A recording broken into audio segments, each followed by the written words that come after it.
The best solution to reduce gun-related deaths in America is to put stricter federal gun control laws and universal background checks and bans on all assault weapons. High rates of gun deaths haunt the U.S. There are over 40,000 people dying each year. Mass shootings terrorize communities and leave people feeling that there are no safe areas anywhere.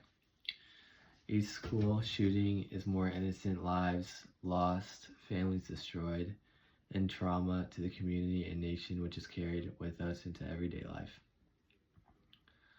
States that have weaker gun laws suffer gun death rates 2.5 times higher than those with stronger protections, meaning that these deaths are preventable. This large difference shows that when there aren't policies put in place, there is a cycle of violence that doesn't just kill and injure people, but also puts a strain on healthcare systems and local economies through recovery costs. Because of state regulations, guns can easily come across our border and make it easy to sell privately to bypass background checks.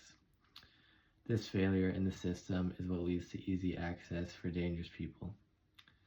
Until we are able to fix this policy gap, our problems will only continue. Easy access to guns is the biggest cause of violence. To finally close the gap, Congress must enact federal mandates for universal background checks on all gun sales and bans on assault weapons. We have seen that these policies lower gun-related injury rates.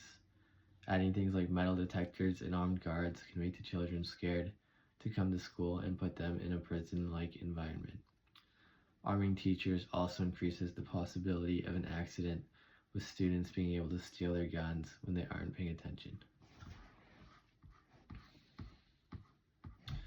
For the second prompt, the U.S. should reject full federal government provided free healthcare because it will make wait times much longer and make it difficult for everyone to get access. In Canada, the median wait time for treatment hit 30 weeks in 2024, which is already up 222% since 1993, making people wait for critical care and worsening outcomes. This kind of harm leaves patients stuck in pain and let their conditions get worse. The UK's NHS has been unsuccessful. More than 7 million people are stuck on waiting lists. There are thousands of preventable deaths each year because people are not able to get timely care. The delays shows drawbacks of rationing, and the system also negatively affects the economy since lost productivity and expensive emergency treatment can end up costing more than what's saved. Government systems, most of the time, have fixed budgets that aren't easily adjusted to rising demand, which discourages innovation and leads to delays, strikes, and service gaps. Canada, for example, global budgets can limit access to complex care. Even when the care is free, there's still built-in scarcity, which means some people still end up waiting longer than others, and those with connections get priority.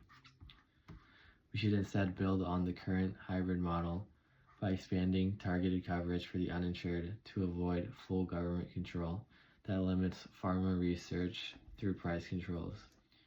We should limit it only to essential care, such as routine visits, preventative care, and treatments. For the third prompt, governments need to establish safe consumption sites as a way to reduce harm, lessen overdose deaths, and must treat addiction as a public health issue. Overdoses kill thousands of people every year, and supervised use sites have shown to prevent many of these deaths. If we can give people a safe place and immediate medical support, the likelihood of injury is far less. Without interventions, communities are negatively affected, families are destroyed, and hospitals are overcrowded with emergencies that could have been prevented. Using on the street raises the spread of HIV and hepatitis, while sites lower infections and non-fatal overdoses through the use of clean supplies and referrals.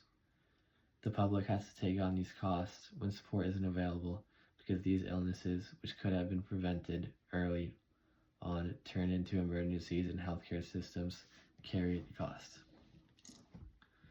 Punitive laws lead people to use underground, and they are now using by themselves with no one there to help them. This is failing to stop rising deaths despite enforcement. The criminalization does not address addiction's disease nature, which blocks effective responses. We should fund taxpayer-supported sites which reduce crime, litter, and costs and connect to rehab. Vancouver has a good program which saved lives without increasing usage. We should look at addiction as an illness that needs intervention.